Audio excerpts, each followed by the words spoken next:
In a land of vibrant traditions, where the old stories are whispered by the winds and the river carries secrets from generations long gone, there was a tale that has been passed down, not in books, but in the hearts of the people, a tale of greed, mystery and magic, a tale about a queen, a child, and a secret so ancient it could change everything.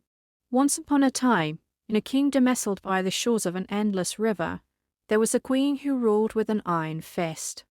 Her name was Queen Amina, known far and wide for her beauty and power.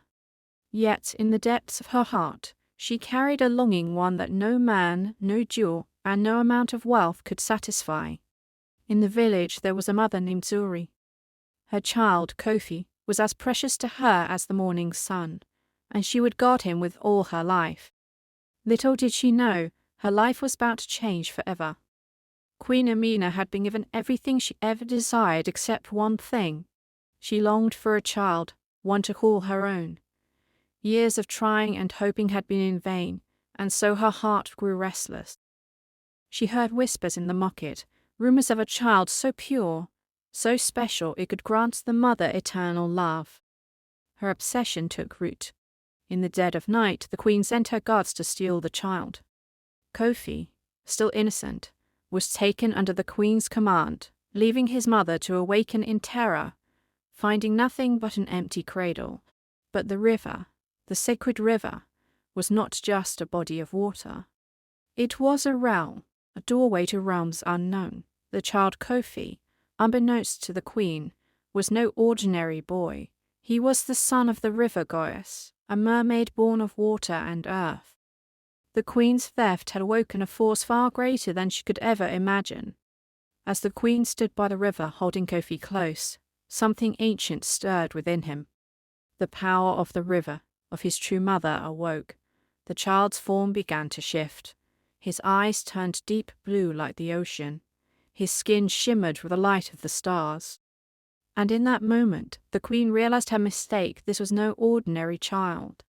This was the son of the mermaid, and he had come to claim was rightfully his.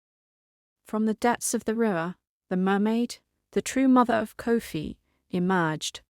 With a voice like the crushing waves, she spoke.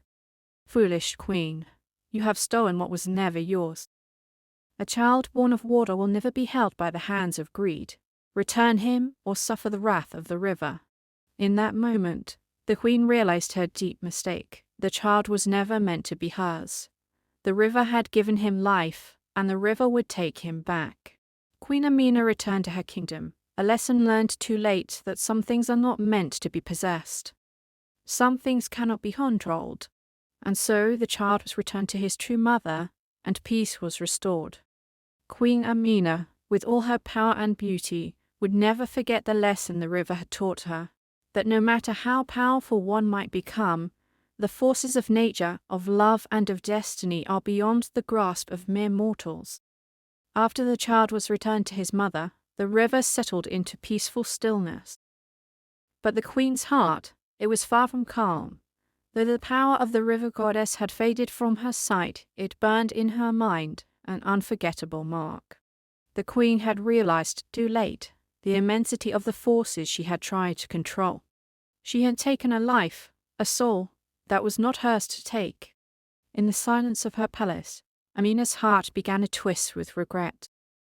Power, beauty, and wealth had never given her true peace. She had gained everything, yet nothing. For in stealing that child she had stolen from the natural order of things a balance so ancient that even her title could not undo it.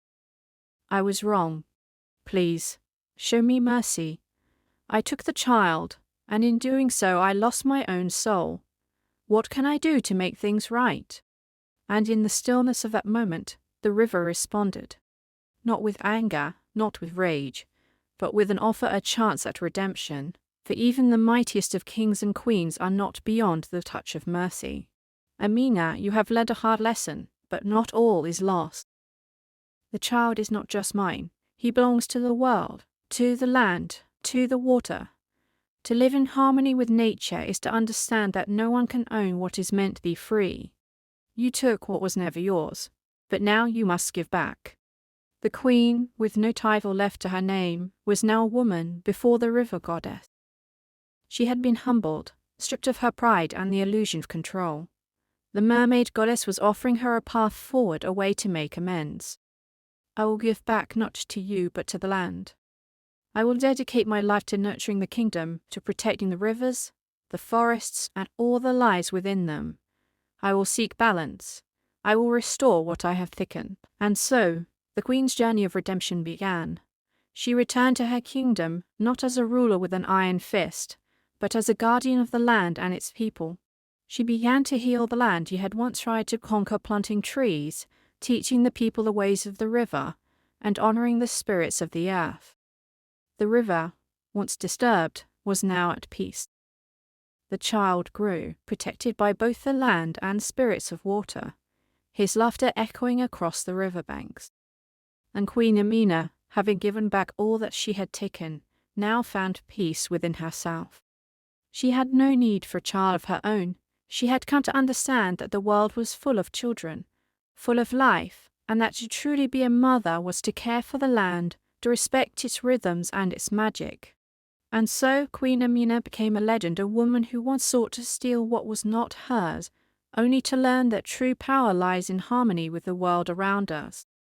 She became the protector of the river, the forests, and the children who played beside them. Her legacy was not one of conquest, but of understanding. The world is vast, and its mysteries are deep, but in the end, the lesson of the river remains the same. We must live in balance, for everything that is taken must, in time, be returned. The river flows, and so does life. What we take must always be given back, for the cycle of life is never ending, and the greatest magic of all is found in the act of returning what we once took.